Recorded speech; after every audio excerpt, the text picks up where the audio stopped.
La lucha vecinal de los ciudadanos de Paterna por lograr que esta segunda circunvalación de Valencia no afecte a su término municipal es ya histórica.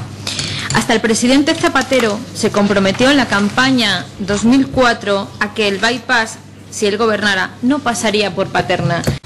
La negativa de este municipio, de sus ciudadanos, no es casual y no es una negativa al progreso, sino que es una digna aspiración de proteger el pulmón de Valencia, de proteger su municipio de una seria afección medioambiental. En el caso de Zapatero la declara rotundamente ilegal, como han podido observar.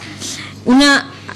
carretera a la que se oponen públicamente todos los partidos políticos que actúan en el municipio de Paterna. Todos. Nadie allí, ante las caras de los vecinos, se atreve a defender otra cosa que lo que consta en la proposición no de ley presentada por este grupo parlamentario. Esta proposición no de ley se debate, por tanto, bajo el compromiso de todos los partidos políticos en el municipio de que este segundo bypass no pase por Paterna, del compromiso del presidente del Gobierno, del compromiso también manifestado públicamente de la actual ministra de Medio Ambiente de proteger precisamente el bosque de la Vallesa, un plan de movilidad sostenible del área metropolitana de la ciudad de Valencia, que tenga como objetivo potenciar el transporte colectivo y público, reduciendo, como digo, la movilidad en el vehículo privado, porque siempre desde el Ministerio de Fomento se apuesta por hacer más y más carreteras que destrozan nuestros recursos naturales, que destrozan